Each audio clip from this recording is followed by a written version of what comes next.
हरे कृष्ण। जय माता दी। आप सभी का दिन शुभ और मंगलमय हो।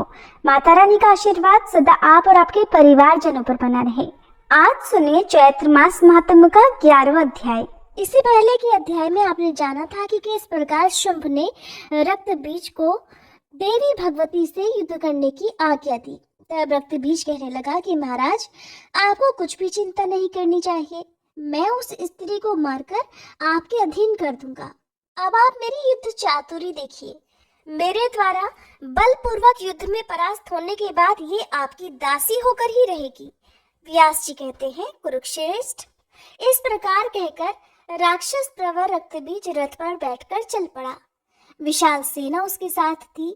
हाथी, घोड़े, रथ और पैदल सैनिक चारों ओर खचाखच भरे हुए थे। रथ पर बैठा हुआ रक्तबीज पर्वत पर विराजने वाली भगवती जगदम्बा की ओर बढ़ा। उसे आते देखकर देवी ने शंख ध्वनि आरंभ कर दी, जिसे सुनकर सभी दैत्यों का हृदय कांप उठा। देवताओं के आनंद की सीमा नहीं रही।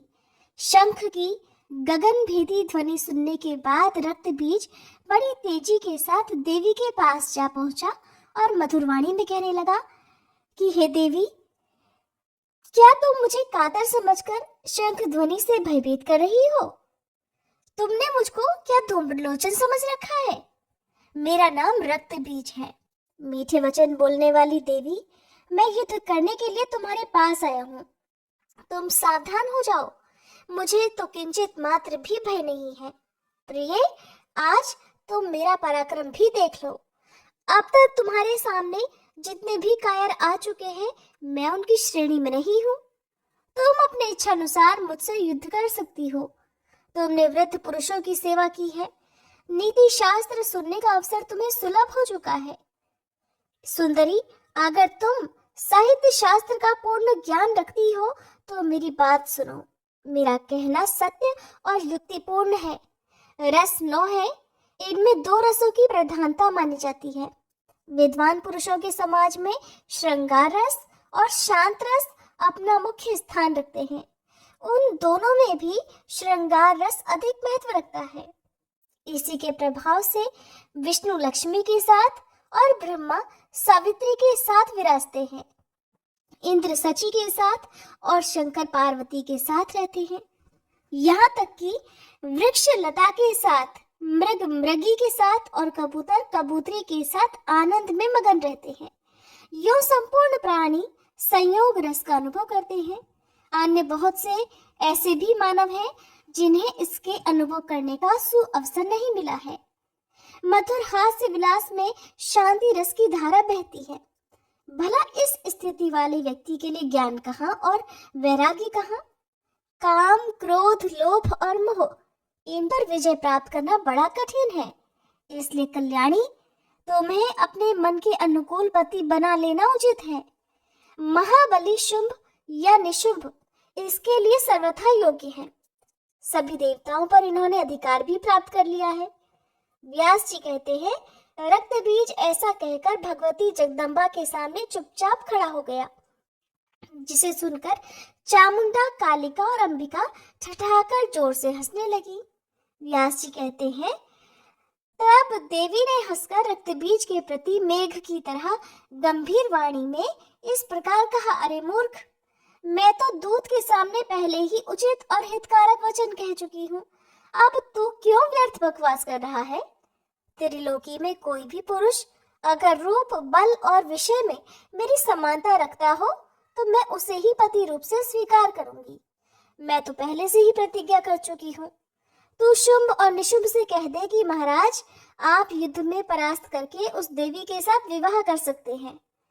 तू भी तो शुंभ और निशुंभ की आज्ञा पाकर उनका कार्य सिद्ध करने के लिए ही यहाँ आया है।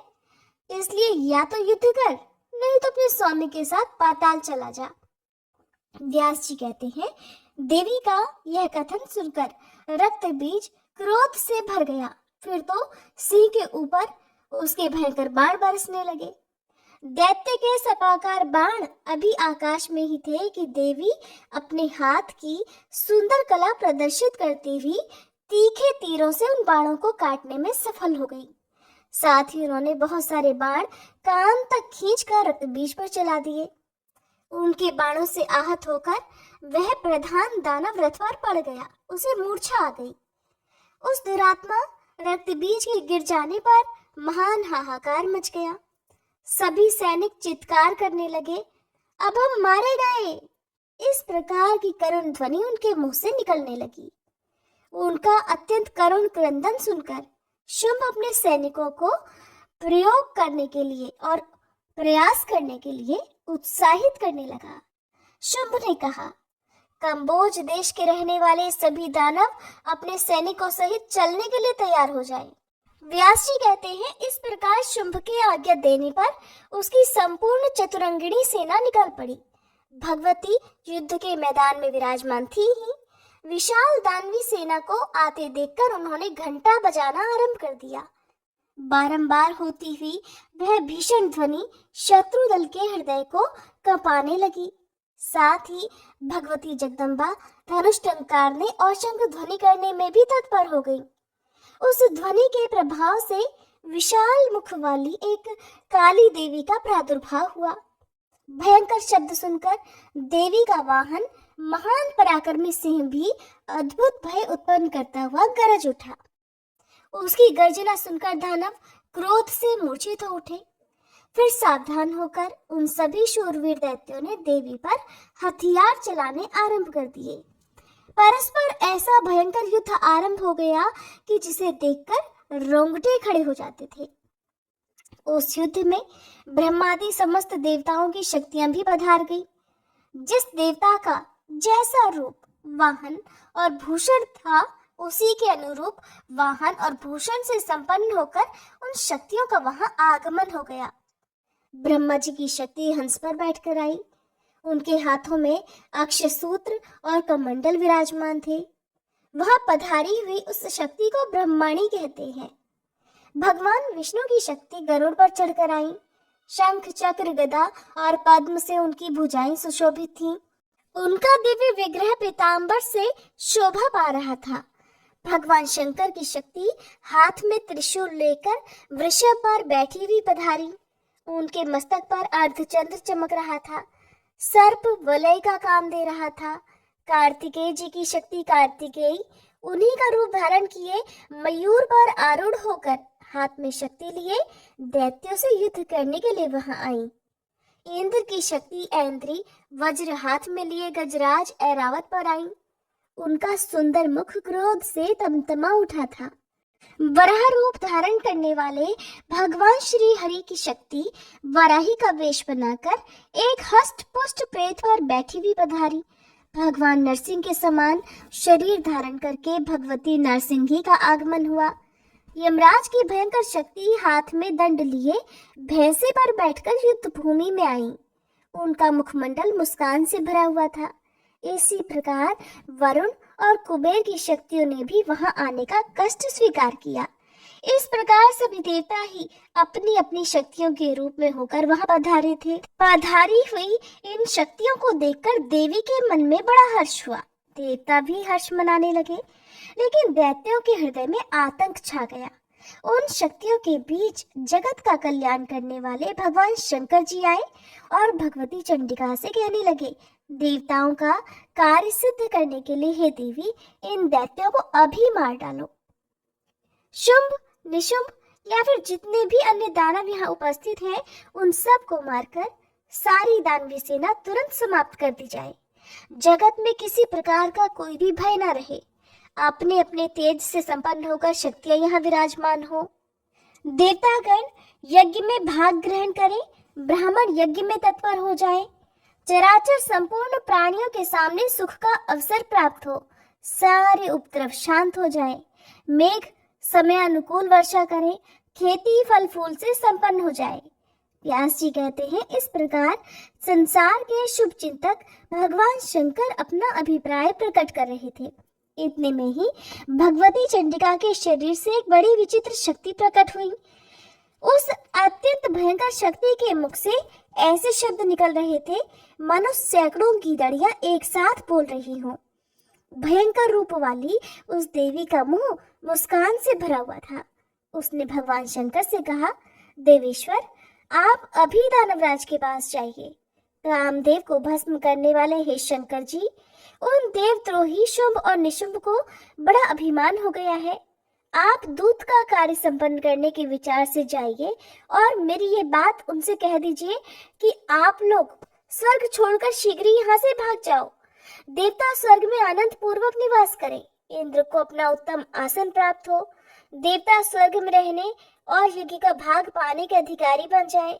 अगर तुम्हें जीने की इच्छा हो तो तुरंत पाताल में या जहाँ भी दानव रहते हैं वहां चले जाओ, और अगर मरने की ही इच्छा है तो पूरी शक्ति के साथ लड़ने के लिए तुरंत युद्ध भूमि में आ जाओ। मेरी शिवाय ये योगिनियां तुम्हारे कच्चे मांस और रक्त से तृप्त हो जाएंगी।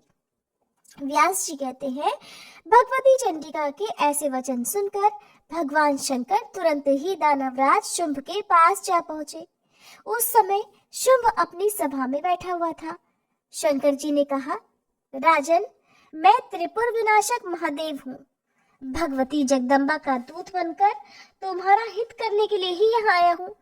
देवी ने तुमसे कहलवाया है कि तुम लोग स्वर्ग और भूमंडल छोड़कर यहाँ से शीघ्र चले जाओ। बलवानों में श्रेष्ठ बलि जहाँ रहता है तुम उस पाताल में चले जाओ, और अगर तुम्हें मरने की इच्छा हो तो अभी युद्ध के मैदान में सामने आ जाओ। तुम सभी को मैं युद्ध में मार डालूंगी, इसमें कोई संदेह नहीं। तुम लोगों का कल्याण करने के विचार से ही देवी ने ये बात कही है। व्यास कहते हैं, भगवती जगदम्बा का यह वचन अमृत के समान मधुर और हित से ओतप्रोत था। त्रिशूलधारी भगवान शंकर प्रधान दैत्यों को यह वचन सुनाकर वापस लौट आए। क्योंकि देवी ने शंकर जी को दूत बनाकर दैत्यों के पास भेजा था, इसलिए वे संपूर्ण लोकों में शिव दूती के नाम से प्रसिद्ध हुई। शंकर जी के मुख से निकले हुए देवी के इस संदेश को दैत्य सहन नहीं कर सके। वे युद्ध के लिए तुरंत निकल पड़े। उन्होंने कवच पहन रखे थे, उनकी भुजाएं शस्त्रों से सुसज्जित थीं। वे तुरंत युद्ध भूमि में भगवती जगदम्बा के सामने आ पहुंचे और अपने तीखे तीरों से उन पर चोट करना आरंभ कर दिया।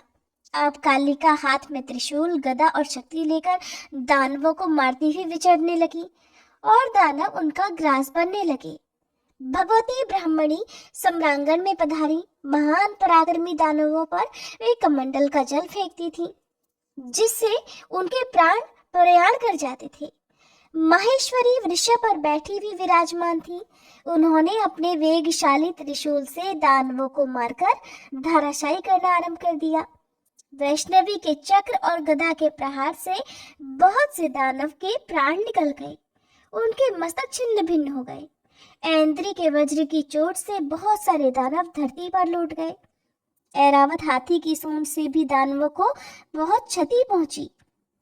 वाराही का सर्वांग क्रोध से तमतमा उठा था। उन्होंने अपने थूथन और दाढ़ों से सैकड़ों दानवों को मार डाला। नारसिंही अपने तीखे नखों से बड़े बड़े दैत्यों को फाड़ने के साथ ही उन्हें निगलने भी लगी। उन्होंने बार बार अट्टहास करते हुए विचरना आरंभ कर दिया। शिव दूती के अट्टहास से ही दैत्य धरती पर पड़ जाते थे। चामुंडा और कालिका उन्हें बड़ी उतावली के साथ निगलने में जुट जाती थी। कौमारी का वाहन मोर था। वे युद्ध के मैदान में विराजमान थी। देवताओं का कल्याण करने के लिए वे तीखे बाणों से शत्रुओं को मारने लगी। भगवती वारुणी युद्ध के मैदान में पाश लेकर पधारी थी। उस पाश से बांधकर दैत्यों को पटक देना उनका सहज ही कर्म बन गया था। गिरे हुए दैत्य मूर्छित होकर प्राण प्रयाण कर जाते थे। इस प्रकार मातृगण के प्रयास से दानवों की वह ओजस्विनी विशाल सेना युद्ध भूमि में तहस नहस होकर भाग चली। उस सेना रूपी समुद्र में अब बड़े जोर से रोने और चिल्लाने की आवाजें छा गईं। देवता उन देवियों के ऊपर पुष्पों की वर्षा करने लगे। रक्त बीज ने सुना दानवों में भयंकर चित्कार मच उठी है और देवता बार बार जयकारे कर रहे हैं।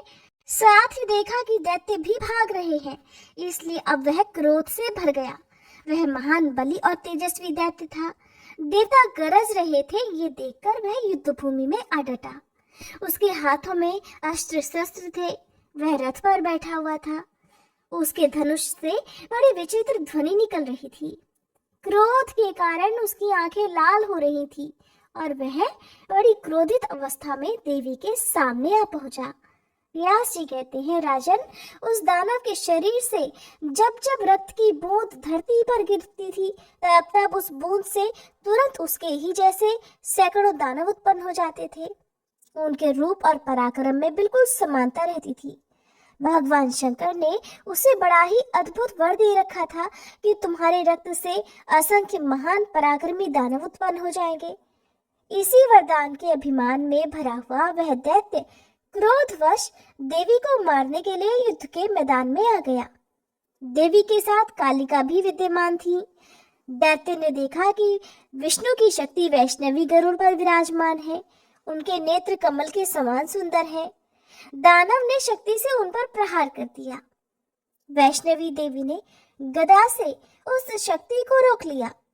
साथ ही दैत्यराज रक्तबीज को चक्र से चोट पहुंचाई। चक्र से छिद जाने के कारण उसके शरीर से रक्त की धारा बह निकली। मानो वज्र की चोट से घायल हुए पर्वत के शिखर से गेरू की धारा उमड़ पड़ी हो। उस समय जहां जहां भी रक्तबीज के शरीर से निकलकर रक्त की बूंदें धरती पर गिरती थीं, वहीं वहीं रक्तबीज के समान ही हजारों राक्षस उत्पन्न हो जाते थे। ऐन्द्री ने कुपित होकर उस भयंकर दैत्य रक्तबीज को वज्र से मारा।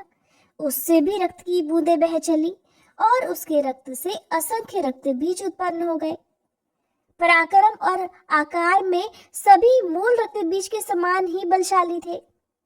युद्ध में कभी पीछे न हटने वाले वे दानव अस्त्र शस्त्र लिए हुए थे।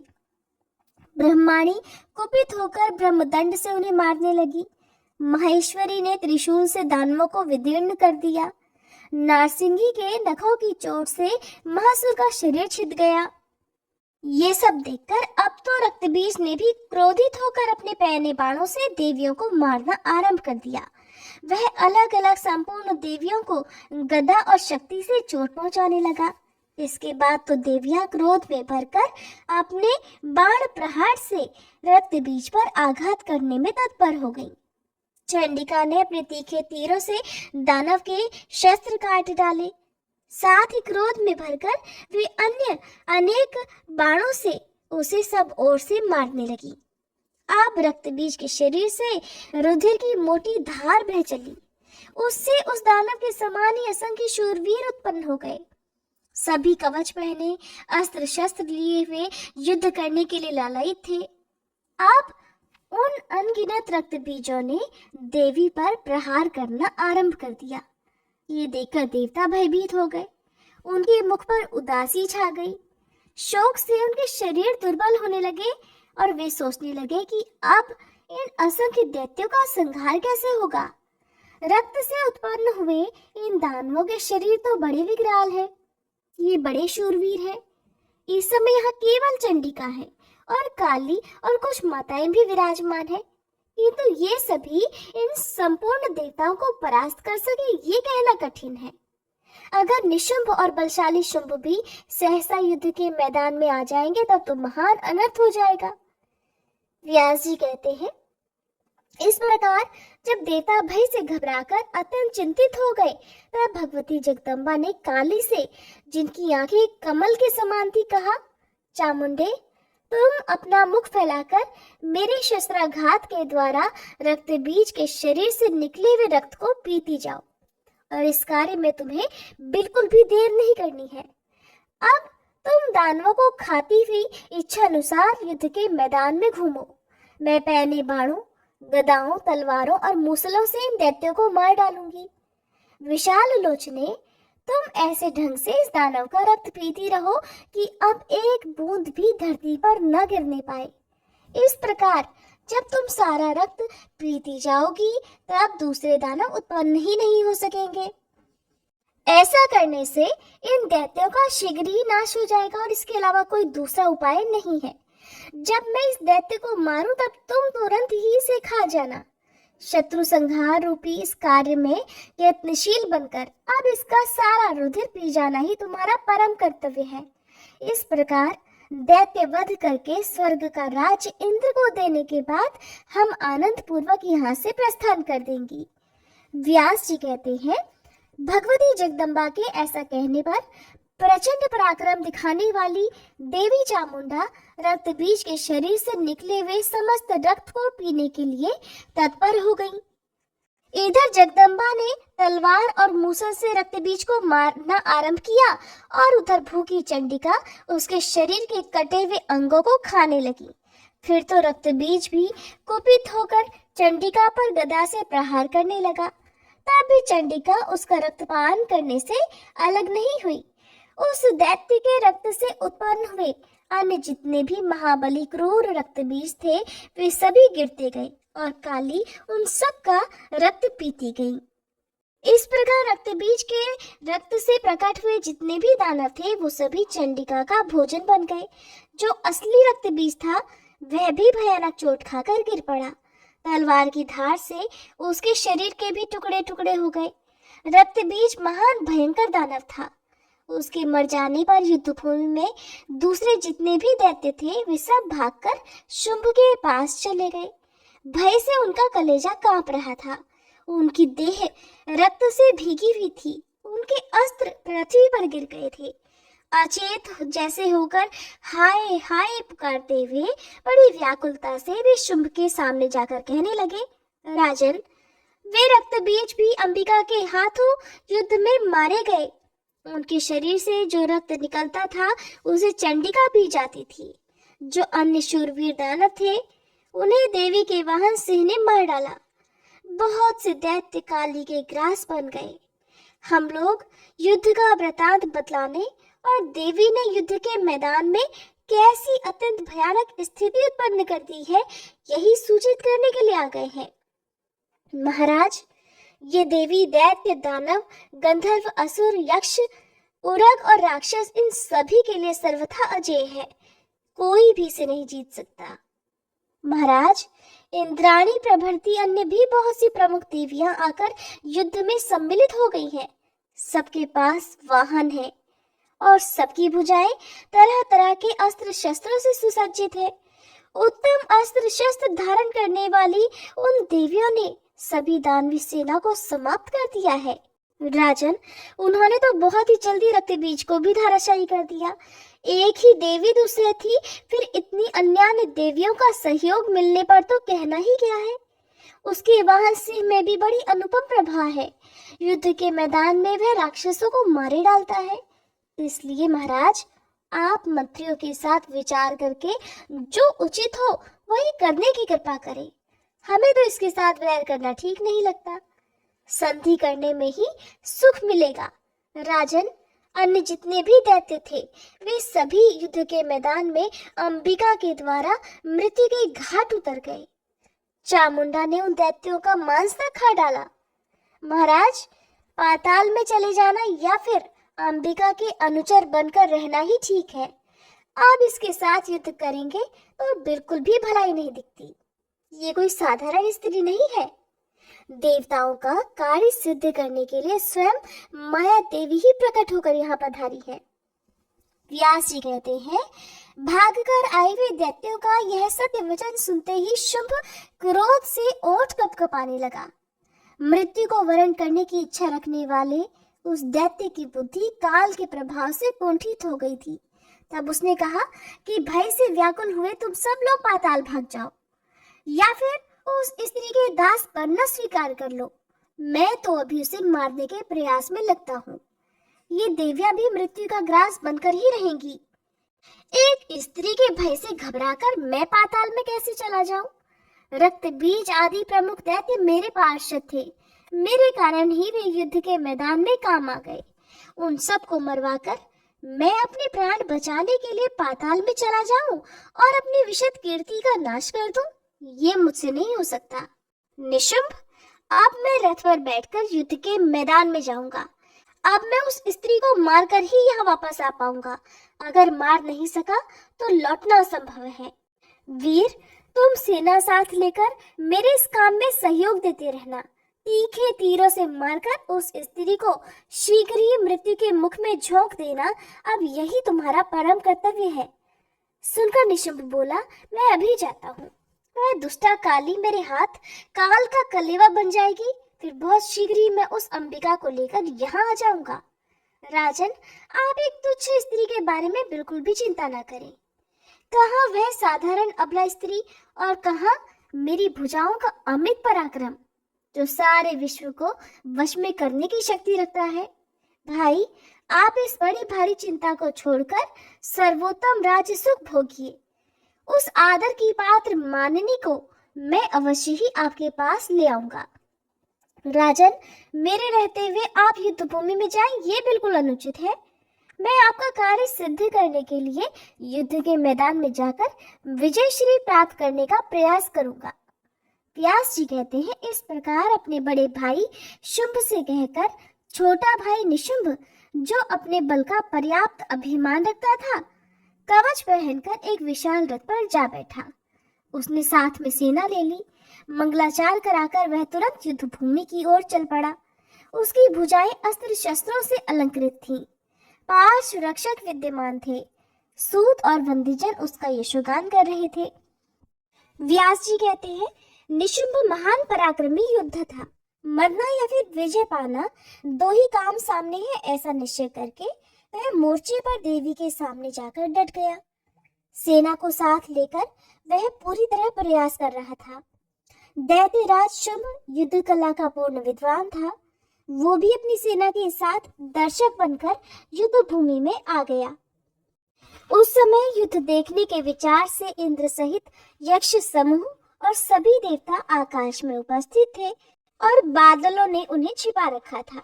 निशुंभ ने युद्ध स्थल में पहुंचकर अपना धनुष उठाया और भगवती जगदम्बिका के ऊपर बाण बरसाना आरंभ कर दिया। वह लगातार बाण चला रहा था। भगवती चंडिका ने उसे देखकर अपना श्रेष्ठ धनुष हाथ में ले लिया और फिर वे ऊंचे स्वर से बार बार अट्टहास करने लगी। फिर काली को संबोधित करके बोली, अरे इन दोनों की मूर्खता तो देखो। आज ये दोनों मौत को गले लगाने के लिए यहाँ मेरे सामने उपस्थित हुए हैं। रक्तबीज महाभयंकर दैत्य था। उसका वध देखकर भी मेरी माया से मोहित होने के कारण ये विजय की आशा करते हैं, और आशा में तो अपार बल है। तभी तो अंगहीन, निर्बल, नीच, निष्पक्ष और अचेत मनुष्य भी इसके प्रभाव से छूट नहीं सकते। काली, शुंभ और निशुंभ, ये दोनों दानव आशा की मजबूत रस्सी में बंधकर युद्ध करने के लिए इस युद्ध के मैदान में आए हैं। अब मेरे द्वारा इनका वध निश्चित है। इनके जीवन की अवधि समाप्त हो गई है। प्रारब्ध की प्रेरणा से ये आ गए हैं। सभी देवताओं के सामने आज देखते ही देखते मैं इनका वध कर डालूंगी। व्यास जी कहते हैं, इस प्रकार कालिका से कहकर भगवती चंडी ने बाण उठाए और कानों तक खींचकर उनके द्वारा सामने खड़े हुए निशुंभ को ढक दिया। उस दैत्य ने अपने चमकीले बाणों से देवी के बाण काट डाले। फिर दोनों में परस्पर अत्यंत भयंकर युद्ध होने लगा। बलवान सिंह अपनी गर्दन के बालों को झाड़ता हुआ सैनिकों को इस प्रकार पकड़ रहा था जैसे हाथी गन्ने को पकड़ता है। सामने खड़े हुए दैत्यों को वह मतवाले हाथियों की तरह नाखूनों और दांतों के प्रहार से तोड़ मरोड़ कर खा जाता था। जब इस प्रकार सिंह द्वारा सेना चबा डाली गई, तब निशुंभ अपना सर्वोत्तम धनुष उठाकर दौड़ा। उसी के साथ अन्य भी बहुत सारे प्रधान दैत्य क्रोध में आकर देवी के ऊपर टूट पड़े। क्रोधवश दांतों से उनकी जीभें कटी जाती थी, उनके नेत्र लाल हो रहे थे। उसी अवसर पर शुंभ भी सैनिकों सहित सहसा आ गया और काली का परवार करके भगवती जगदम्बा को पकड़ने के लिए आगे बढ़ा। उसने आकर देखा, भगवती जगदम्बा युद्ध भूमि में सामने खड़ी है। उनका कमनीय विग्रह भीषण रौद्र रस और सुंदर श्रृंगार रस से सुशोभित है। उनकी भौहें बड़ी विकट है। त्रिलोकी में वे अत्यंत अनुपम सुंदरी है और क्रोध के कारण उनकी आंखें लाल हो रही हैं। दूर से ही देवी का ऐसा रूप देखकर शुंभ की विवाह विषयक इच्छा और विजय संबंधी आशा दोनों ही शांत हो गई। मरने का निश्चय करके वह तो धनुष हाथ में लिए हुए खड़ा रहा। तब देवी मोर्चे पर उपस्थित सभी दैत्यों को सुनाते हुए हंसकर शुंभ के प्रति इस प्रकार कहने लगी, अरे पामरो, अगर तुम जीने की इच्छा रखते हो तो अभी अस्त्र शस्त्र डालकर पाताल में या फिर समुद्र में चले जाओ, नहीं तो युद्ध भूमि में मेरे बाणों के प्रहार से निष्प्राण होकर स्वर्ग सिधारो और अनिश्चिंता पूर्वक वहां का सुख भोगकर सभी आनंद का अनुभव करो। व्यास जी कहते हैं, देवी की बात सुनकर अभिमान में चूर रहने वाला निशुंभ तेज धार वाली तलवार और अष्टचंद्र नामक ढाल लेकर दौड़ा। उसमें असीम बल था। उसने तुरंत तलवार से सिर के मस्तक को चोट पहुंचाई। तब देवी ने अपनी गदा से निशुंभ की तलवार के प्रहार को रोककर फरसे से उसके कंधे पर चोट कर दी। उस महाभिमानी दैत्य का कंधा तलवार से आहत हो गया। फिर भी उसने उस पीड़ा को सहन कर चंडिका पर शस्त्र चलाना प्रारंभ रखा। तब देवी ने सबको भयभीत करने वाली अपनी घोर घंटा ध्वनि की। साथ ही निशुंभ का वध करने की इच्छा प्रकट करती हुई वे बार बार मधु पीने लगी। इस प्रकार अत्यंत भयंकर देवासुर संग्राम होने लगा। सभी परस्पर दूसरे को जीतने के लिए लालयित थे। मांस खाने वाले गीध और कौवे आदि पक्षी तथा कुत्ते और सियार प्रभृति भयंकर जानवर अत्यंत तृप्त होकर नाच रहे थे। उस समय दानवों के मृत शरीरों से तथा रक्त बहाते हुए हाथियों और घोड़ों की लाशों से पटी हुई वह युद्ध स्थली अनुपम शोभा पा रही थी। धाराशायी दानवों को देखकर निशुंभ के क्रोध की सीमा नहीं रही। अपनी भयंकर गदा लेकर वह बड़ी शीघ्रता के साथ देवी पर झपटा। अभिमान में चूर रहने वाले उस दैत्य ने गदा से सिर के मस्तक पर प्रहार कर दिया। फिर गदा उठाई और हंसकर देवी पर प्रहार करने दौड़ा।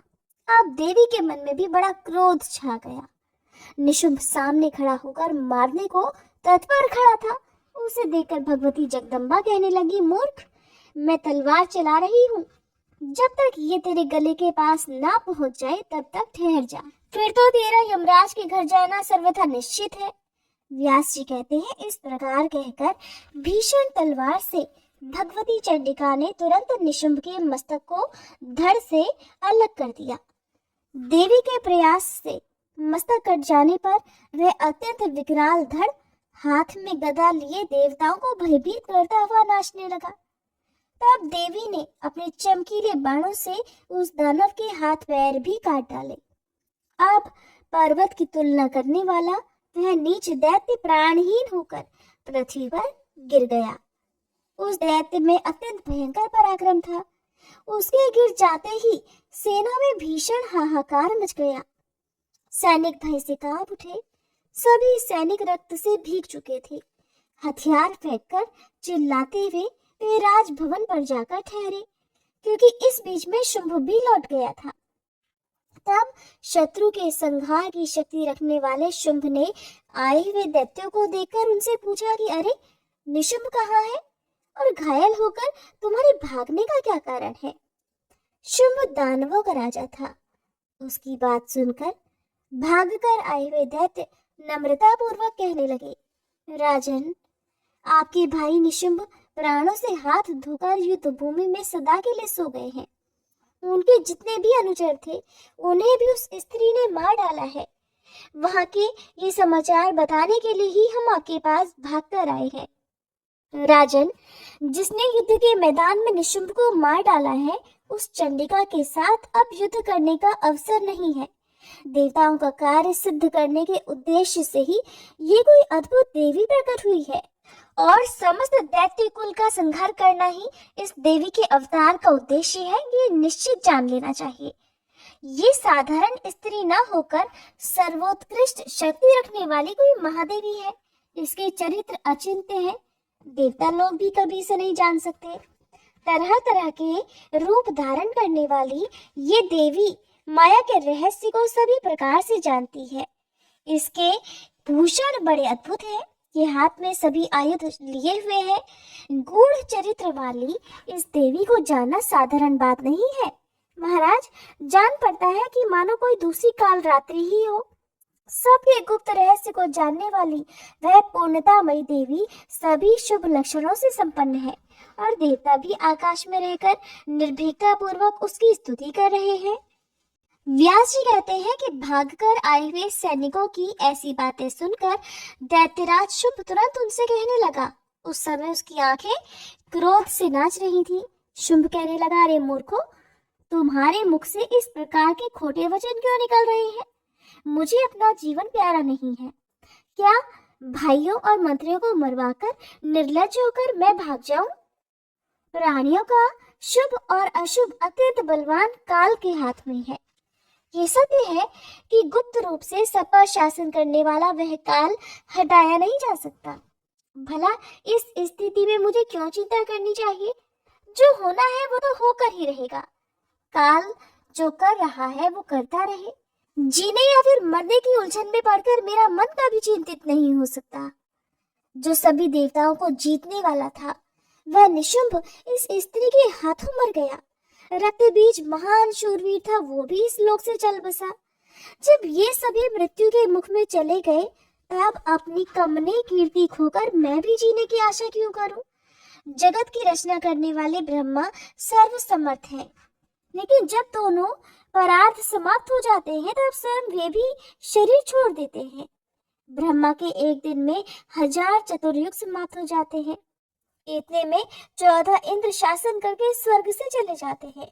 अरे मूर्खो, देव की बनाई हुई यह मृत्यु एक पग भी इधर उधर नहीं हो सकती।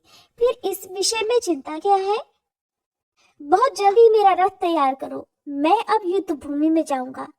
जय या फिर मरण, जो भी काल को मंजूर होगा वो मेरे साथ होगा। इस प्रकार सैनिकों से कहकर शुंभ तुरंत रथ पर सवार हुआ और हिमालय पर्वत के लिए, जहां पर भगवती जगदम्बा विराजमान थी, चल दिया। उस अवसर पर हाथी, घोड़े, रथ और पैदल चलने वालों से सुसज्जित चतुरंगड़ी सेना भी उसके साथ ही साथ चल पड़ी। तरह तरह के आयुध लिए हुए सभी चल रहे थे। उस पर्वत पर जाकर शुंभ ने भगवती जगदम्बा को देखा। उस समय सिंह पर सवारी करने वाली वे त्रिभुवन मोहिनी देवी एक परम सुंदरी स्त्री के रूप में विराजमान थी। सभी आभूषण उसके शरीर को विभूषित कर रहे थे। सभी शुभ लक्षणों से वह सुशोभित थी। देवता, यक्ष, गंधर्व और किन्नर आकाश में खड़े होकर उनकी स्तुति कर रही थी। पारिजात के फूलों से उनका पूजन हो रहा था। देवी को देखकर शुंभ मोहित हो गया। मन ही मन सोचने लगा, अहो, इसका रूप कैसा सुंदर है। अरे, इसमें कैसी अद्भुत चातुरी है। सुकुमारता और धीरता, ये दोनों धर्म परस्पर विरोधी होने पर भी एक साथ इसमें विद्यमान है। अत्यंत पतले शरीर वाली यह सुकुमारी अभी अभी तो अपनी तरुण अवस्था में पहुंची है, लेकिन इस स्त्री का मन काम भाव से बिल्कुल शून्य है। ये एक विलक्षण बात दिखाई दे रही है। रूप में यह रति की तुलना करने वाली है। सभी शुभ लक्षणों से यह संपन्न है। क्या ये साक्षात अंबिका ही तो नहीं है, जिसके द्वारा संपूर्ण महाबली दानव मारे जा रहे हैं? अब इस अवसर पर मुझे कौन सा उपाय करना चाहिए जिससे यह मेरे वश में हो जाए? व्यास जी कहते हैं, इस प्रकार मन में विचार करके शुंभ ने अपनी धीरता को बनाए रखा। युद्ध करने के लिए कटिबद्ध होकर सामने खड़ी हुई देवी से वह कहने लगा, देवी, युद्ध करो। प्रिय, इस समय तुम्हारा यह परिश्रम बिल्कुल व्यर्थ है। तुम बुद्धि से काम नहीं ले रही हो। अरे, स्त्रियों के लिए ये धर्म कभी शोभा ही नहीं देता। स्त्रियों के तो नेत्र ही उनके बाण हैं, भौहें ही धनुष का काम देती है, हाव भाव उनके शस्त्र है। धीरे धीरे और मधुर वचन बोलना ही भेरी ध्वनि है, इसके सिवा कुछ भी अन्य नहीं। स्त्रियां इसके अलावा अन्य अस्त्र हाथ में ले, ये उनके लिए केवल विडंबना ही है। प्रिय, लज्जा ही तुम्हारा आभूषण है और धृष्टता तो तुम्हें कभी शोभा भी नहीं देगी। युद्ध की इच्छा करने वाली श्रेष्ठ नारी कर्कशा के समान सदृश दिखाई पड़ती है। धनुष खींचते समय स्त्री अपने आप को छिपाने में कैसी सफलता पा सकती है? अरे कहाँ धीरे धीरे पृथ्वी पर पैर रखना और कहाँ गदा लेकर दौड़ना। इस समय ये कालिका और दूसरी स्त्री चामुंडा यही तुम्हारी बुद्धिदात्री है। बीच बीच में चंडिका भी तुम्हें उपाय बता देती है। रूखी बोली बोलने वाली शिवा तुम्हारी सेवा में लगी रहती है। सभी प्राणियों में भयंकर सिंह तुम्हारा वाहन है। भामिनी, अगर तुम्हें युद्ध करने की इच्छा है तो फिर विकराल रूप धारण कर लो, जिसके ओठ लंबे हो, शरीर की कांति धूमिल हो, भयानक मुख हो, दांत कुरूप हो और बिल्ली की आंखों की तरह पिंगल वर्ण की भयानक आंखें हो। ऐसा वेश बनाकर युद्ध भूमि में तुम स्थिरता पूर्वक खड़ी हो जाओ। साथ ही तुम्हारे मुख से वचन भी कठोर ही निकलने चाहिए, तब मैं युद्ध करने में तत्पर होऊंगा। सुंदरता में रति की तुलना करने वाली मृगलोचने, तुम जैसी सुंदरी स्त्री को सामने देखकर युद्ध में प्रहार करने के लिए तो मेरा हाथ ही नहीं उठ रहा। व्यास जी कहते हैं, जन्मेजय शुंभ काम से व्याकुल होकर इस प्रकार बकवास कर रहा था। उसे देखकर भगवती जगदम्बा मुस्कुराकर कहने लगी, अरे मूर्ख, काम के बाण से तू अपनी बुद्धि खोकर क्यों व्यर्थ बकवास कर रहा है। मूर्ख, तू कालिका या फिर चामुंडा के साथ ही युद्ध कर ले, मैं तो केवल देखने के लिए खड़ी हूँ। ये दोनों देवियां युद्ध के मैदान में तेरे साथ लड़ने के लिए पूरी तरह समर्थ हैं। तू अपनी इच्छा के अनुसार इन पर प्रहार कर, मैं तेरे साथ युद्ध नहीं करना चाहती। इस प्रकार कहकर भगवती जगदम्बा ने मधुर स्वर में कालिका से कहा, कालिके, तुम कुरूपा के साथ लड़ने की अभिलाषा रखने वाले इस दैत्य को युद्ध में मार डालो। व्यास जी कहते हैं, कालिका स्वयं काल रूपिणी है, काल की प्रेरणा से ही उनका पधारना होता है। जगदम्बा की आज्ञा पाकर उन्होंने तुरंत ही गदा उठा ली और सावधान होकर वे मोर्चे पर डट गई। अब दोनों में अत्यंत भयंकर युद्ध आरंभ हो गया। सभी देवता, महात्मा और मुनि यह दृश्य देख रहे थे। इसके बाद शुंभ ने गदा हाथ में लेकर उससे कालिका पर प्रहार कर दिया। तब भगवती कालिका भी दैत्यराज शुंभ पर बारंबार गदा का प्रहार करने लगी। दानव का स्वर्णमय चमकता हुआ रथ देवी की गदा से चूर चूर हो गया। चंडी ने रथ खींचने वाले गधे और सारथी के भी उसी क्षण प्राण हर लिए। अब तो क्रोध में भरा हुआ शुंभ विशाल गदा लेकर पैदल ही युद्ध करने लगा। उसके मुख पर प्रसन्नता की किरणें झलक रही थी। उसने भगवती कालिका की छाती पर गदा चलाई। देवी ने गदा को रोक लिया और झट तलवार उठा ली। उससे शुंभ की बाईं भुजा को, जो चंदन से चर्चित और आयुध युक्त थी, शरीर से अलग कर दिया। रथ टूट गया था, बाईं भुजा कट गई थी और रक्त से उसके सारे अंग भीग चुके थे। इस स्थिति में भी वह दैत्य गदा हाथ में लिए आगे बढ़ा और कालिका पर प्रहार करने लगा। तब देवी ने हंसते हंसते तलवार से उसकी दाहिनी भुजा भी काट डाली। बाजूबंद और गदा से सुशोभित उस भुजा को भी शरीर से अलग हो जाना पड़ा। अब तो वह दैत्य पैरों से मारने के लिए क्रोध पूर्वक आगे बढ़ा। देवी ने तलवार से तुरंत उसके पैर भी काट डाले। फिर तो बिना हाथ और पैर के ही उस दानव के मुख से ठहरो ठहरो की आवाज निकलने लगी। भगवती कालिका को भयभीत करते हुए वह बड़ी तेजी से लुढ़क कर चलने लगा। उसे आते देखकर कालिका ने कमल की तरह शोभा पाने वाले उसके मस्तक को भी झट से काट दिया। कंठ से रक्त की अनेकों धाराएं बहने लगी। मस्तक कट जाने पर वह शुंभ, जिसका शरीर पर्वत के समान विशाल था, जमीन पर पड़ गया। अब उसके प्राण शरीर से निकलकर तुरंत प्रयाण कर गए। उस समय शुंभ के मृत शरीर को देखकर इंद्र सहित सभी देवता भगवती चंडिका और कालिका की स्तुति करने लगे। सुखदायिनी वायु चलने लगी। दिशाओं में अत्यंत प्रकाश छा गया। होम करते समय अग्नि से पवित्र ज्वालाएं निकलने लगी। राजन, मरने से बचे हुए जितने भी दानव थे, उन्होंने भगवती जगदम्बा को प्रणाम करने के बाद अपने आयुध त्याग कर पाताल की यात्रा प्रारंभ कर दी। देवी का यह संपूर्ण उत्तम चरित्र मैंने सुना दिया। इसमें शुंभ आदि दानवों के वध और देवताओं के रक्षा करने का प्रसंग आया है। धरती पर रहने वाले जो भी मनुष्य भक्ति पूर्वक निरंतर इन सभी उपाख्यानों का पठन या फिर श्रवण करते हैं, उनकी सारी कामनाएं सिद्ध हो जाती हैं। देवी भगवती की कृपा से पुत्रहीन पुत्रवान और निर्धन प्रचुर धनवान हो जाता है, रोगी रोग से मुक्त हो जाता है। इसके प्रभाव से सभी कामनाएं पूर्ण हो जाती हैं।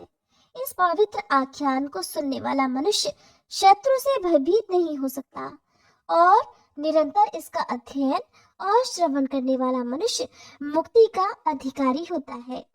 राजा जन्मेजय ने पूछा, हे व्यास जी, आपने भगवती जगदम्बा की महिमा का प्रसंग भलीभांति वर्णन किया। कृपानिधि, अब ये बताइए कि 3 चरित्रों का प्रयोग करके पहले किसने देवी की आराधना की थी? सभी कामनाओं को पूर्ण करने वाली ये देवी सुपूजित होकर सबसे पहले किस पर प्रसन्न हुई थी और किसे महान फलभागी होने का सुअवसर प्राप्त हुआ था? ये ब्राह्मण, साथ ही आप भगवती की उपासना, पूजा तथा होम विधि का भी वर्णन करने की कृपा करें। श्री सूत जी कहने लगे, राजा जन्मेजय की बात सुनकर सत्यवती नंदन व्यास जी बड़ी प्रसन्नता से महामाया की महिमा का वर्णन महाराज को सुनाने लगे। व्यास जी कहने लगे कि प्राचीन समय की बात है, स्वारोचिष मनवंतर में सुरथ नाम के एक राजा थे। उनका स्वभाव बड़ा उदार था। प्रजा पालन में उनकी बड़ी उदारता थी। वे सत्यवादी, कर्मनिष्ठ, ब्राह्मणों के उपासक, गुरु में श्रद्धा रखने वाले और सदा अपनी पत्नी से ही प्रेम करने वाले थे। उन दानशील राजा का किसी से कोई भी विरोध नहीं था। धनुर्विद्या में वे पारंगत थे। इस प्रकार राज्य की रक्षा में तत्पर रहने वाले राजा सुरथ का कुछ पर्वतवासी म्लेच्छों से सामना हो गया। उन म्लेच्छों ने अनायास ही उनसे शत्रुता ठान ली। मद के अभिमान में चूर रहने वाले वे म्लेच्छ हाथी, घोड़े, रथ और पैदल सैनिकों से सुसज्जित अपनी चतुरंगिणी सेना साथ लेकर आ पहुंचे। अब उन भयंकर म्लेच्छों के साथ सुरथ का भयानक युद्ध होने लगा। हालांकि म्लेच्छ निर्बल थे और उनकी अपेक्षा राजा में अद्भुत बल था, फिर भी दैववश राजा सुरथ युद्ध में उनसे हार गए। उत्साहहीन होकर उन्होंने अपने नगर की राह पकड़ ली। नगर में सुरथ का दुर्ग अत्यंत सुरक्षित था। उसके चारों ओर किले थे। वहां पहुंचकर उन्होंने देखा कि उनके प्रधान सहयोगी शत्रु पक्ष के अधीन हो चुके हैं। फिर विचार किया कि इस किलों से सुरक्षित विस्तृत दुर्ग में रहकर समय की प्रतीक्षा की जाए या फिर युद्ध किया जाए। मंत्री शत्रु पक्ष के समर्थक हो गए हैं, इसलिए उनसे परामर्श करना तो सर्वथा अनुचित है। अब राजा सुरथ सोचने लगे कि कहीं शत्रु के आश्रय में रहने वाले ये मेरे दुराचारी मंत्री ही अगर मुझे शत्रु के सामने उपस्थित कर देंगे, फिर क्या होगा। नीच बुद्धि वालों के प्रति कभी भी विश्वास नहीं करना चाहिए। जो लोभ के अधीन हो गए हैं, उन मनुष्यों द्वारा कौन सा काम नहीं हो सकता। लोभ में भरा हुआ मनुष्य पिता, भाई, मित्र, सुहृद, पूजनी, गुरु और ब्राह्मण का भी निरंतर दोषी बन जाता है। इस प्रकार मेरा दुराचारी मंत्रिमंडल शत्रु वर्ग के आश्रय में चला गया है। अब इसलिए इन दुष्टों के प्रति मुझे कभी भी पूरा विश्वास नहीं करना चाहिए। यूं भली भांति विचार करने के बाद राजा सुरथ अत्यंत विवश होकर और निराश होकर घोड़े पर चढ़े और अकेले ही नगर से निकल पड़े। उनके साथ उस समय एक भी सहायक नहीं था। यहाँ से वे एक बीहड़ वन में चले गए। फिर उन बुद्धिमान राजा ने सोचा कि अब कहाँ चलना चाहिए। यहाँ से 3 योजन की दूरी पर सुमेधा नामक एक महान तपस्वी मुनि का पवित्र आश्रम है। ये बात उनके ध्यान में आ गई, इसलिए वे वहीं चले गए। नदी के तट पर वह सुरम्य स्थान था। वह आश्रम अग्निहोत्र के धुएं से प्राणियों को सदा प्रसन्न किए रहता था। नित्य तुमुल वेद ध्वनि के कारण वह स्वर्ग से भी अधिक सुंदर जान पड़ता था। उस आश्रम को देखकर राजा सुरथ के मन में बड़ी प्रसन्नता हुई। उन्होंने निर्भय होकर मुनि के उस आश्रम पर विश्राम करने का निश्चय कर लिया। घोड़े को एक वृक्ष के तने से बांध दिया और खुद आश्रम में चले गए। वहां देखा साखू वृक्ष की छाया में मृगचर्म के आसन पर सुमेधा ऋषि विराजमान हैं। मुनि जी शांत होकर विद्यार्थियों को वेदांत पढ़ा रहे थे। तपस्या से उनका शरीर दुर्बल हो गया था। क्रोध, लोभ आदि द्वंद्व भाव उनमें बिल्कुल भी नहीं थे। मन में डाह का नितांत अभाव था। वे सत्यवादी मुनि शांति पूर्वक निरंतर आत्मज्ञान का चिंतन करते रहते थे। उन्हें देखकर राजा के मन में उनके प्रति अपार श्रद्धा उत्पन्न हो गई। वे उनके सामने दंड की तरह भूमि पर पड़ गए और साष्टांग प्रणाम करने लगे। उस समय उनकी आंखें आंसुओं से डबडबा गई थी। तब मुनि ने बार बार उठने के लिए आग्रह करके उनसे कहा कि तुम्हारा कल्याण हो। मुनि का संकेत पाकर विद्यार्थी ने राजा को एक आसन दे दिया। आदेशानुसार राजा उठे और उस आसन पर बैठ गए। फिर मुनि ने अर्घपाद्य आदि के द्वारा राजा का विधिवत स्वागत किया। पूछा कि आप कौन हैं, कहाँ से पधारे हैं और क्यों इतने चिंतित हैं। अब आप अपनी इच्छा अनुसार अपना मनोभाव व्यक्त कीजिए। आप किस उद्देश्य से यहाँ आए हैं, मन में कौन सा विचार उपस्थित है, अवश्य बताइए।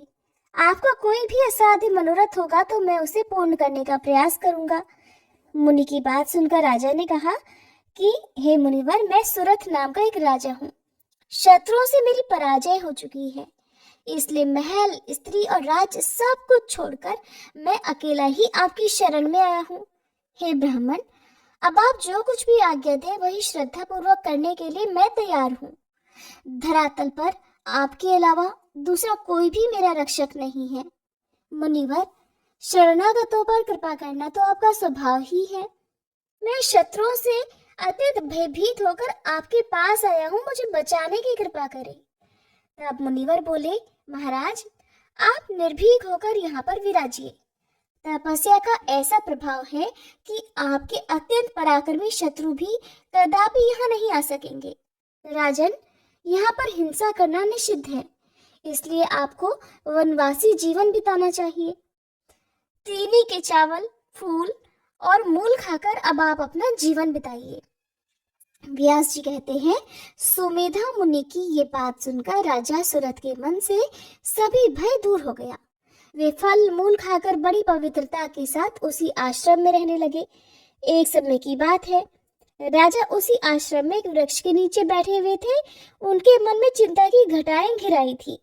मन घर पर चला गया था। वे सोच रहे थे कि निरंतर नीच कर्म करने वाले म्लेच्छ शत्रुओं ने मेरा राज्य हड़प लिया। वे निर्लज्ज तो बड़े दुराचारी हैं। उनके व्यवहार से मेरी प्रजा को महान कष्ट होने की संभावना है। सभी हाथी और घोड़े भोजन न पाने से और शत्रुओं द्वारा सताए जाने के कारण अत्यंत दुर्बल हो गए होंगे, इसमें भी कोई संदेह नहीं। जिन्हें मैं पाल पोस चुका था, उन मेरे सेवकों पर अब शत्रुओं का अधिकार हो गया है। निश्चय ही वे सभी कष्ट का अनुभव करते होंगे। वे शत्रु असीम दुराचारी हैं। वे निश्चित है कि उनके द्वारा मेरा धन जुआ खानों और शराब खानों में भी चला गया होगा। खोटी बुद्धि वाले वे शत्रु व्यसन करके मेरे सारे कोष को नष्ट कर डालेंगे। उन म्लेच्छों में ऐसी योग्यता तो है नहीं कि वे सुपात्रों को दान दें। अब तो मेरे मंत्री भी वैसे हो गए होंगे। महाराज सुरथ वृक्ष के नीचे बैठकर इस प्रकार की चिंता कर ही रहे थे कि इतने में कोई एक वैश्य भी वहां आ पहुंचा। उसके मन में भी महान क्लेश था। उस वैश्य पर राजा की दृष्टि पड़ी। वह पास ही बैठ गया। तब राजा सुरथ उससे पूछने लगे कि तुम कौन हो और वन में कहां से अकेले आ गए? महाभाग, तुम्हारे मन में इतनी दीनता क्यों छाई हुई है? शोक से तुम्हारा शरीर दुर्बल हो गया है। तुम सच सच बताओ कि 7 पग एक साथ चलने पर ही मैत्री समझ ली जाती है, इसलिए मुझसे सारा वृतांत कहो। व्यास जी कहते हैं, महाराज सुरथ की बात सुनकर वह आदरणीय वैश्य अपने बारे में बताने लगा। अब वह शांतचित्त होकर बैठ गया था। मुझे अच्छे महात्मा पुरुष मिल गए, ये बात उसकी समझ में आ गई थी। वैश्य ने कहा, मित्र, वैश्य जाति में मेरा जन्म हुआ है। लोग मुझे समाधि नाम से पुकारते हैं। मेरे पास पर्याप्त धन था। धर्म में भी मेरी बड़ी आस्था है। मैं कभी झूठ नहीं बोलता, किसी से कोई ईर्ष्या नहीं करता। फिर भी मेरे पुत्र और स्त्री धन के बड़े लोभी हैं। उन दुष्टों ने मुझे कंजूस बताकर घर से निकाल दिया है।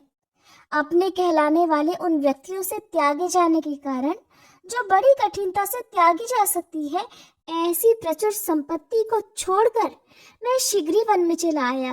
प्रियवर, अब आप बताइए कि आप कौन हैं? देखने से तो बड़े भाग्यशाली लग रहे हैं। अब आप अपना वृतांत बताने की कृपा करें। तब राजा ने कहा, मित्र, मैं सुरथ नाम का एक राजा हूँ। डाकुओं ने मुझे महान कष्ट दिया है, साथ ही मंत्रियों ने भी मेरे साथ धोखा किया है, इसलिए राज्य छोड़कर अब मैं यहाँ समय बिता रहा हूँ। वैश्यवर, भाग्यवश तुम भी मित्र रूप से यहाँ मेरे पास आ गए। ये आश्रम और यहाँ का वन बहुत सुंदर है। अब हम दोनों व्यक्ति यहीं सुखपूर्वक अपना समय बिताएंगे। चिंता दूर करके मित्र स्वस्थ हो जाओ और यही इच्छा अनुसार आनंद मनाते हुए मेरे साथ रहो। तब वह वैश्य बोला, मेरा परिवार अब असहाय हो गया है। मेरे बिना वे निरंतर कष्ट पा रहे होंगे। दुख और शोक से संतप्त होकर वे महान चिंतित हो जाएंगे। राजन, मेरी पत्नी और पुत्र शारीरिक सुख पा रहे हैं या नहीं, इस प्रकार की चिंता से आतुर मेरा मन सदा अशांत बना रहता है। राजन, अपने पुत्र, स्त्री, घर और बंधु बांधवों को मैं फिर कब देख पाऊंगा? घर की चिंता में अत्यंत आकुल मेरा मन किसी प्रकार भी स्वस्थ नहीं हो पाता। तब राजा सुरथ ने कहा, महामते, जिन दुराचारी और प्रचंड मूर्ख पुत्रों ने तुम्हें निकालकर घर से बाहर कर दिया है, उन्हें देखकर अब तुम्हें कौन सा सुख मिलेगा? दुख देने वाले सुहृद की अपेक्षा शत्रु को उत्तम माना जाता है, इसलिए मन को स्थिर करके तुम मेरे साथ आनंद करो। वैश्य ने कहा, राजन, असीम दुख से संतप्त मेरा मन किसी भी प्रकार स्थिर नहीं हो रहा, क्योंकि दुराचारी भी बड़ी कठिनता से जिसका त्याग करते हैं, उस परिवार की मुझे चिंता सता रही है। राजा ने कहा, राज्य संबंधी मानसिक दुख के कारण मैं भी दुखी हूँ। ये मुनि जी बड़े शांत स्वरूप है। अब हम दोनों व्यक्ति इन्हीं से अपने शोक को दूर करने का कोई उपाय पूछें। व्यास जी कहते हैं, इस प्रकार विचार करके राजा सुरथ और समाधि वैश्य दोनों अत्यंत नम्र होकर शोक का कारण पूछने के लिए सुमेधा मुनि के पास गए। उस समय वे परम आदरणीय ऋषि आसन लगाकर शांत बैठे हुए थे। राजा ने सामने जाकर मस्तक झुकाया और शांति पूर्वक बैठकर कहना आरंभ किया, मुनिवर, अभी इन वैश्य से वन में मेरी मित्रता हो गई है। स्त्री और पुत्रों के द्वारा ये घर से निकाल दिए गए हैं। संयोगवश मुझे इनकी भेंट प्राप्त हुई है। कुटुंब से अलग होने के कारण इनके मन में बड़ा दुख हो रहा है। इन्हें किसी भी प्रकार शांति नहीं मिल रही। इस समय यही मेरी भी स्थिति है। महामते, राज्य मेरे हाथ में नहीं है। मैं दुख से शोकातुर रहता हूँ। व्यर्थ की चिंता मेरे हृदय से बाहर ही नहीं निकल पाती। सोचता रहता हूँ कि अब मेरे घोड़े दुर्बल हो गए होंगे, हाथियों पर शत्रुओं का अधिकार हो गया होगा। मेरी अनुपस्थिति में सेवकगण कष्ट में समय बिता रहे होंगे। कोष भंडार नष्ट भ्रष्ट हो गया होगा। इसी प्रकार की चिंता मेरे मन में लगातार रहने के कारण मुझे रात भर सुख की नींद भी नहीं आ पा रही। मैं जानता हूँ ये सारा संसार स्वप्न की तरह मिथ्या है। दयानिधि, अब आप मेरे तथा इन वैश्य के मोह का कारण बताने की कृपा करें। व्यास जी कहते हैं, इस प्रकार राजा सुरथ के पूछने पर मुनिवर सुमेधा ने उनके प्रति शोक और मोह का नाश करने वाले उत्तम उपदेश देना आरंभ कर दिया। ऋषि बोले, राजन सुनो, संसार के सभी प्राणियों को मोह में डालने वाली महामाया है, ये बात प्रसिद्ध है।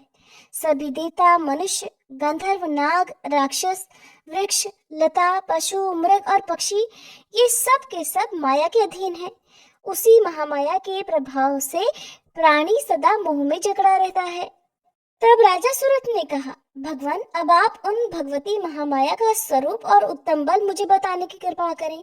साथ ही उनके प्राकट्य का कारण और जहाँ वे पधारती हैं उस स्थान का परिचय भी कराएं। सुमेधा ऋषि ने कहा, राजन, ये भगवती महामाया अनादि है, इसलिए कभी भी इनकी उत्पत्ति नहीं होती। सर्वोपरि विराजमान रहने वाली ये देवी नित्य स्वरूपिणी है। कारणों की भी ये कारण है। राजन, ये शक्तिमयी देवी सर्वात्मा रूप से सभी प्राणियों के भीतर विराजमान रहती है। अगर अंतःकरण से ये अपना आसन हटा ले तो प्राणी मुर्दे के समान प्रतीत होने लगता है, क्योंकि समस्त देहधारियों में जो चित्त शक्ति है वो इन्हीं का रूप है। इनके प्रकट और अंतर्ध्यान होने में देवताओं के कार्य निमित्त होते हैं। राजन, जिस समय देवता या फिर मनुष्य इनकी स्तुति करते हैं, तब सभी प्राणियों का दुख दूर करने के लिए ये भगवती जगदम्बा अनेक प्रकार के रूप धारण करके तरह तरह की शक्तियों से संपन्न होकर कार्य पूर्ण करने के विचार से स्वेच्छा पूर्वक प्रकट हो जाती है। इन्हीं की कृपा से ब्रह्मा, विष्णु और शंकर जी को शक्तियां मिली हैं, जिन्हें सावित्री, लक्ष्मी और गिरिजा कहा जाता है। सृष्टि, स्थिति और विनाश करने वाली भगवती जगदम्बा ही है। सब इन्हीं के अधीन है। राजन, भगवती जगदम्बा का ये उत्तम महात्म्य मैंने अपनी बुद्धि के अनुसार तुम्हें सुना दिया। इनके चरित्र की था पाना तो मेरे लिए भी असंभव है। राजा सूरत के पूछने पर सुमेधा मुनि ने देवी की पूजा विधि का जो वर्णन किया, उसका वृतांत आप सभी अगले अध्याय में सुनेंगे। उम्मीद है आज की ये वीडियो आपको पसंद आई होगी। तो आइए दोस्तों, अब हम सीता नितनेम की कहानी सुनते हैं, जिसे सीता माता कहती थी और प्रभु श्री राम सुना करते थे। एक दिन श्री राम भगवान को किसी काम के लिए बाहर जाना पड़ा, तो सीता माता कहने लगी कि भगवान, मेरा तो 12 वर्ष का नितनेम है। अब आप बाहर जाएंगे तो मैं अपनी कहानी किसे सुनाऊंगी। तब श्री राम ने कहा कि सीते, आप कुएं की पाल पर जाकर बैठ जाना और वहाँ पर जो भी औरतें पानी भरने आएंगी उन्हें अपनी कहानी सुना दिया करना। सीता माता कुएं की पाल पर जाकर बैठ गई। तभी एक स्त्री आई। उसने रेशम की जड़ी की साड़ी पहन रखी थी और सोने का घड़ा ले रखा था। सीता माता उसे देखकर कहने लगी, बहन, मेरा 12 वर्ष का नितनेम सुन लो। पर वह स्त्री बोली कि मैं तुम्हारा नितनेम सुनूंगी तो मुझे तो घर जाने में देर हो जाएगी और मेरी सासू मुझसे झगड़ा करेगी। इसलिए उसने कहानी नहीं सुनी और अपने घर चली गई। लेकिन उसके घर जाते ही उसकी रेशम जड़ी की साड़ी फट गई। सोने का घड़ा मिट्टी के घड़े में बदल गया। सासू ने देखा तो पूछा, अरे बहू, यह किसका दोष लेकर अपने सिर आ गई है। बहू बोली, माँ जी, कुएं पर एक औरत बैठी थी। उसने अपनी कहानी सुनने के लिए कहा, लेकिन मैंने नहीं सुनी। शायद उसी का यह फल मुझे मिला है। बहू की बात सुनकर अगले दिन वही साड़ी और वही घड़ा लेकर सास कुएं की पाल पर गई। सास को वहीं पर सीता माता बैठी मिली तो माता सीता ने कहा, बहन, मेरी कहानी सुन लीजिए। सासू बोली, एक बार छोड़, मैं तो 4 बार कहानी सुन लूंगी। तब सीता माता बोली, राम आए, लक्ष्मण आए, देश के पुजारी आए, नित नीम का नीम लाए।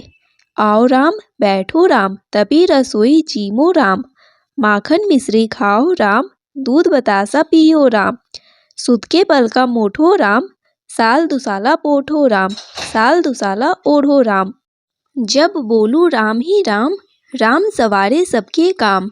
खाली घर भंडार भरेंगे, सबका बेड़ा पार करेंगे। बोलो श्री राम, जय जय राम। सासू बोली, बहन, कहानी तो बहुत अच्छी लगी। फिर कहानी सुनकर सासू घर चली गई और उसकी साड़ी फिर से रेशम जरी की बन गई। मिट्टी का घड़ा फिर वापस से सोने के घड़े में बदल गया। बहू ने देखा तो कहने लगी, सासू माँ, आपने यह सब कैसे किया। सासू बोली, बहू, तू दोष लगाकर आई थी और मैं अब दोष उतार कर आ रही हूँ। बहू ने पूछा कि माँ जी, वह कुएं वाली स्त्री कौन है। सासू ने बताया कि वह तो सीता माता थी। वह पुराने से नया कर देती है, खाली घर में भंडार भर देती है। वह लक्ष्मी जी का वास घर में कर देती है और मनुष्य की जो भी इच्छा हो उसे पूर्ण कर देती है। बहू बोली, माँ जी, फिर तो ऐसी कहानी मुझे भी सुना दो। सासू बोली कि ठीक है, तुम भी सुनो। फिर सास ने कहानी शुरू की। राम आए, लक्ष्मण आए, देश के पुजारी आए, नित नेम का नेम लाए, आओ राम बैठो राम, तपी रसोई जीमो राम, माखन मिश्री खाओ राम, दूध बतासा पियो राम, सुत के पलका मोठो राम, साल दुसाला पोठो राम, साल दुसाला ओढ़ो राम।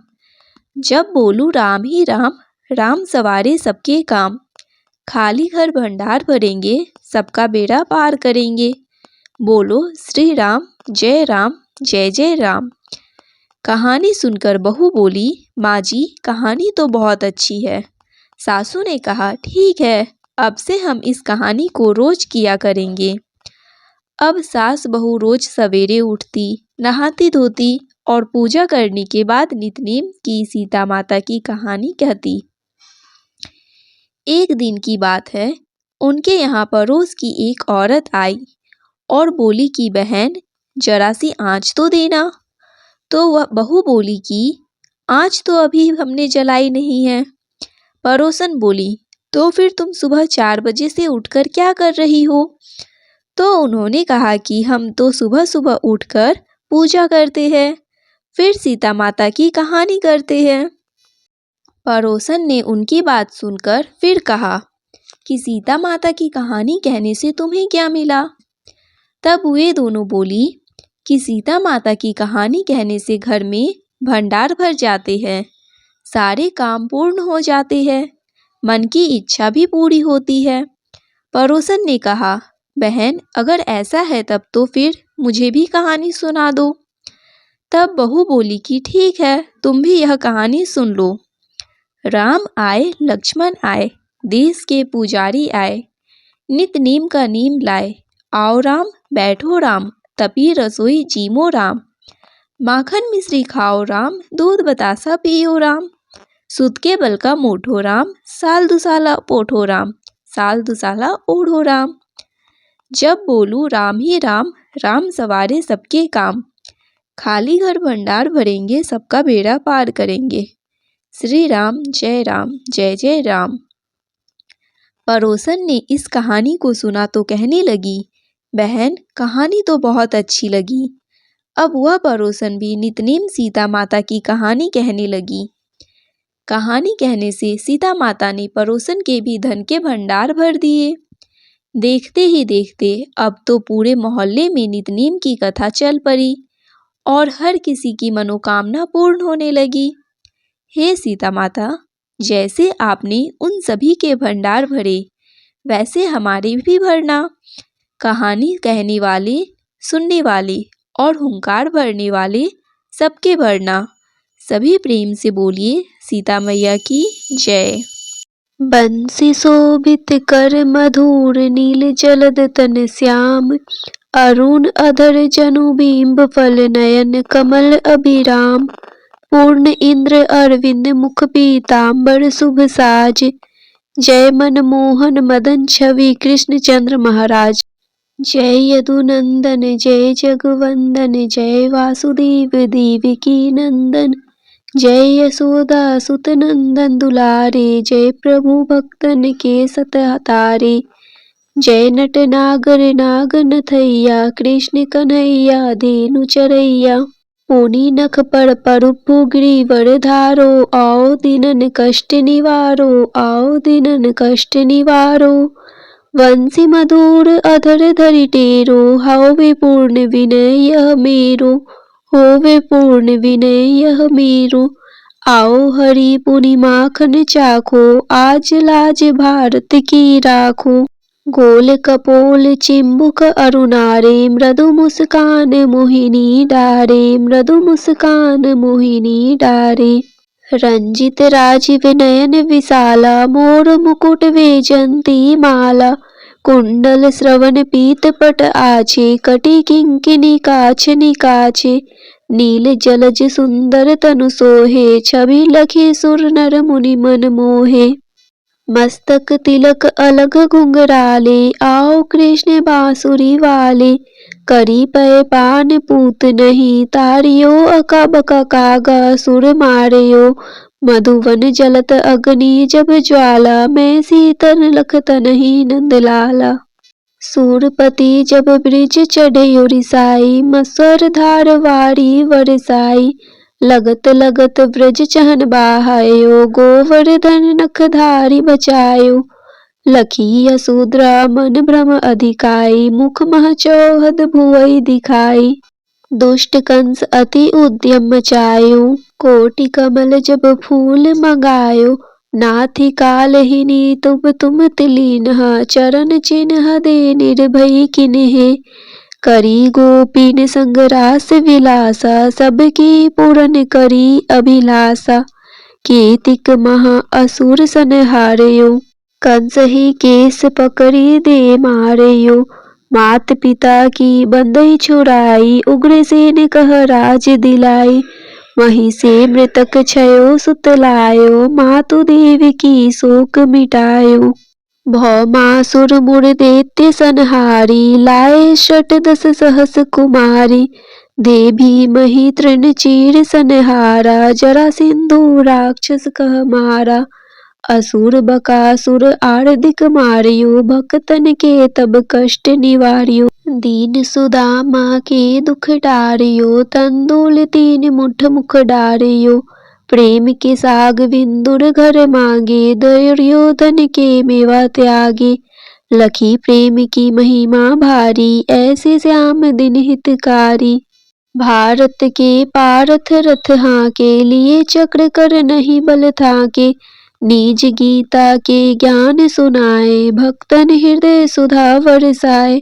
मीरा थी ऐसी मतवाली, विष पी गई बजा कर ताली। रान भेजा सांप पिटारी, सालिग्राम बने बनवारी।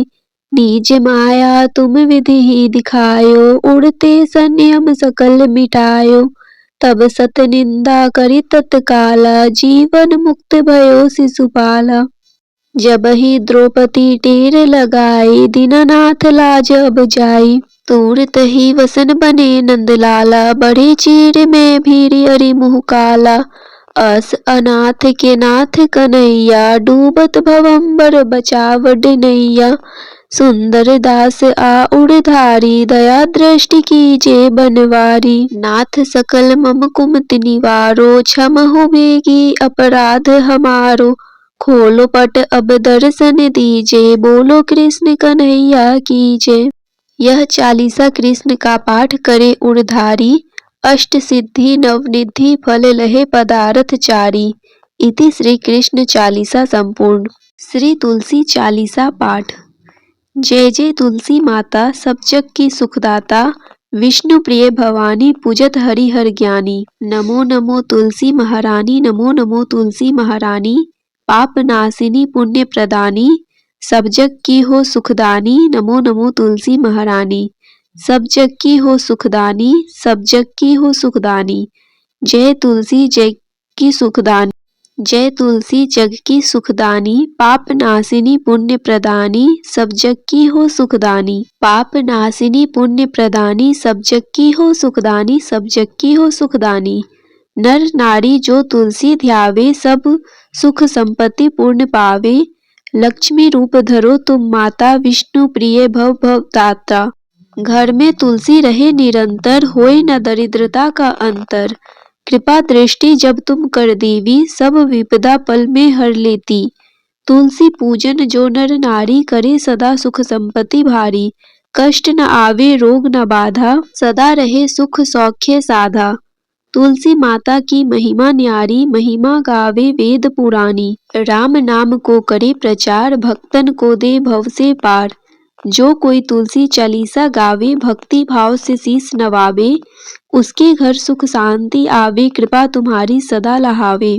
तुलसी माता की सदा करो वंदना, शीस नवाए। तुलसी माता की सदा करो वंदना, शीस नवाए। कृपा दृष्टि मुझ पर रहे, संकट दूर भगाए। कृपा दृष्टि मुझ पर रहे, संकट दूर भगाए।